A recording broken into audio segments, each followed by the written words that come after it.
नमस्कार दोस्तों, welcome to trading yogis news channel. और आज हम बात करने वाले हैं डिलीवरी लिमिटेड के Q1 रिजल्ट की। कंपनी ने जून के रिजल्ट अनाउंस कर दिए हैं और नंबर्स थोड़े से मिक्स दिखाई दे रहे हैं। रेवेन्यू में स्ट्रॉन्ग ग्रोथ आई है पर प्रॉफिट मार्जिन इतने ज़्यादा बढ़े नहीं हैं। तो चलिए सिंपल लैंग्वेज में समझते हैं डिलीवरी का बिजनेस और इसने कैसे परफॉर्म करा है एंड हम इस पर क्या टेक ले सकते हैं।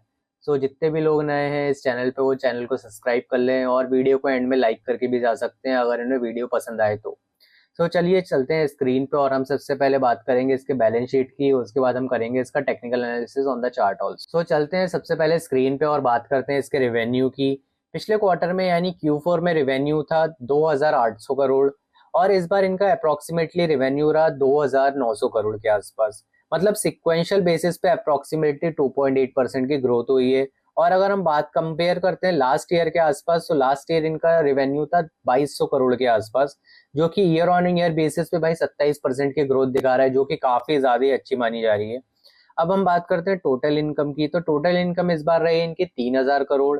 Q4 में इनकी टोटल इनकम थी 2900 करोड़, यानी लास्ट ईयर के सेम क्वार्टर के अप्रोक्सीमेटली थी इनकी 2400 करोड़ के आसपास। यानी कंपनी का ओवरऑल इनकम बेस तो काफी स्ट्रांग है year on year, but I think Q1 में इतनी ज्यादा बुलिशनेस नहीं दिखा रहा है। सिर्फ रेवेन्यू ग्रोथ देखकर स्टॉक को बुलिश मान लेना ये भी सही बात नहीं है। तो हम सारी चीजें चेक करेंगे कि इनका एक्सपेंस क्या था, ईबीटा क्या था, ईपीएस क्या था, उसके बाद ही हम इस पे कोई इनटेक ले सकते हैं। इसके बाद बात करते हैं हम एक्सपेंस की।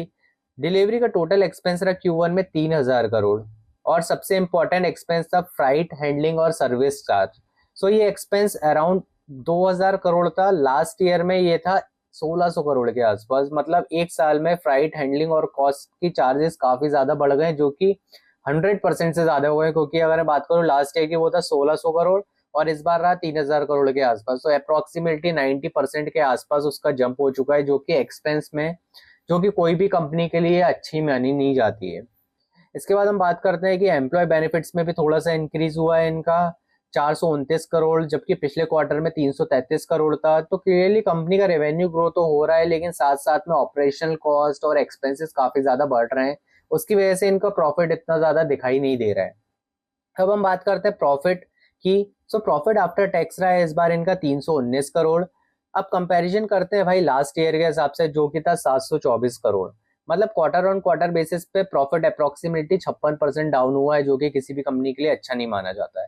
एंड अगर मैं लास्ट ईयर की बात करता हूँ तो लास्ट ईयर इनका 910 करोड़ रुपए था, जो कि इस बार के मुकाबले अगर मैं बात करूँ तो 65% का डिक्लाइन दिखा रहा है अभी तक, जो कि थोड़ा सा नेगेटिव पॉइंट में आ रहा है ये particular stock. Revenue almost 28% grow हो रहा है, लेकिन प्रॉफिटेबिलिटी 65% की डिक्लाइन दिखा रहा है, जो कि इस कंपनी के लिए इतना ज्यादा सिग्निफिकेंट अच्छा नहीं माना जा रहा है, बल्कि सिग्निफिकेंट प्रेशर दिखाई दे रहा है। अब मैं बात करता हूँ प्रॉफिट मार्जिन की। प्रॉफिट मार्जिन भी थोड़े से डाउन दिख रहा है मुझे। अगर मैं बात करूँ तो Q1 में इस बार मार्जिन रफली रहा 1.1% के आसपास, जो कि Q4 में था 2.5% के आसपास। एंड अगर मैं पिछले साल की बात करता हूँ तो वो अप्रोक्सीमेटली था 4% के आसपास। यानी मार्जिन कंप्रेशन क्लियरली विजिबल हो रहा है। और सिंपल वर्ड्स में कहूँ तो कंपनी ज्यादा रेवेन्यू जनरेट कर रही है, लेकिन उस रेवेन्यू को प्रॉफिट में कन्वर्ट नहीं कर पा रही है, क्योंकि उनके एक्सपेंसेस काफी ज्यादा हो रहे हैं। ये सारी चीजें थी। अब हम बात करते हैं पीबीटी की। पीबीटी भी गिरा हुआ है, जो कि है अप्रोक्सीमेटली 302 करोड़।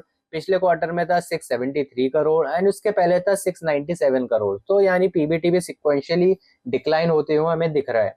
अब हम बात करते हैं ईपीएस की, यानी अर्निंग पर शेयर की। Q1 में इसका अर्निंग पर शेयर था 0.43 और Q4 में था इसका 0.97। और अगर मैं पिछले साल की बात करता हूँ तो इसका ईपीएस था 1.22 करोड़ रुपीज। ईपीएस में भी सिक्वेंशियली डिक्लाइन है, क्योंकि 1.22 रुपीज से ये सीधे 0.45 पैसे के आसपास आ चुका है, जो कि अच्छी बात नहीं है। डिलीवरी का रिजल्ट कैसा रहा? प्रॉफिट की बात करें तो रेवेन्यू ग्रोथ स्ट्रॉन्ग थी। Year on year revenue approximately 28% grow हुआ है। इस बात से पता चलता है कंपनी का बिजनेस ओवरऑल काफी अच्छा है। लेकिन अगर मैं नेगेटिव की बात करता हूँ तो PAT approximately 65% year on year down हो चुका है। फ्राइट एंड सर्विस कॉस्ट काफी ज्यादा बढ़ गई है और प्रॉफिट मार्जिन भी ऑलमोस्ट 4% से गिरकर 1.1% आ गया है। तो ये सारा चीजें था नेगेटिव पार्ट।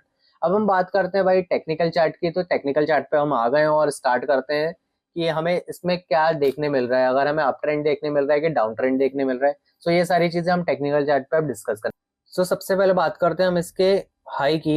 ये स्टॉक ऑलरेडी भाई 2022 में ही लिस्ट हुआ है एंड अगर मैं बात करूँ तो इसके हाई की, तो इसका हाई अभी तक का रहा है 709 रुपये। एंड अगर मैं लो की बात करता हूँ तो इसका लो अभी तक का जो लास्ट लो लगा है वो लगा है 240 रुपये के आसपास, जो कि 3 अप्रैल 2025 को था। एंड अगर मैं अब बात करूँ अभी के स्टॉक की, तो अभी स्टॉक चल रहा है हमारा 477 रुपये के आसपास। एंड आज के अगर मैं बात करता हूँ तो पर्टिकुलर सिंगल डे इंट्राडे की, तो आज का स्टॉक कम से कम बॉटम में खुला था। एंड अगर बॉटम से बात करूँ तो भाई 5% ऊपर है। सो इन्वेस्टरों को थोड़ा बहुत इसका मिक्स रिएक्शन देखने मिल रहा है, बट थोड़ा सा स्ट्रॉन्ग साइड में ही है, क्योंकि इनका बिजनेस काफी ज्यादा अच्छा है, रेवेन्यू भी काफी बढ़ रहा है। पर कॉस्ट हैंडलिंग अगर ये थोड़ी सी सही कर लेंगे तो थोड़ा सा हो सकता है कि इन फ्यूचर इनका बिजनेस काफी अच्छा ग्रो कर सकता है। So on the technical chart अगर मैं बात करूँ तो हमें एक रेजिस्टेंस पॉइंट देखने मिल रहा है, जो कि ये 522 रुपए का। जब तक ये ब्रेक नहीं करता है, जैसे ही ये 522 ब्रेक कर देगा तो हमें और ऊपर के अप ट्रेंड देखने मिल सकता है, जो कि हो सकता है 600 के आसपास। और अगर 600 के आसपास से ब्रेक करना स्टार्ट करता है तो हमें 700 के आसपास भी इसको ऑल टाइम हाई तक देखने मिल सकता है। अगर मैं बात करूँ तो नीचे से हमें एक ट्रेंड लाइन दिख रही है, ट्रेंड लाइन का फॉर्मेशन है। एंड आज स्टॉक उसी से सपोर्ट लेके हल्का सा ऊपर जाने की कोशिश कर रहा है, जो कि काफी अच्छी बात है, क्योंकि अगर ट्रेंड लाइन जो भी होती है वो एक ट्रेंड दिखाती है कि ट्रेंड उसका कहाँ चल रहा है, अप ट्रेंड चल रहा है कि डाउन ट्रेंड चल रहा है। और अगर मैं इस हिसाब से देखूँ तो ये फरवरी से अभी तक ट्रेंड लाइन हमें चल रही है, जो कि अप ट्रेंड में हमें दिखा रही है, जो कि हायर टॉप हायर बॉटम बनाना स्टार्ट कर दे रही है।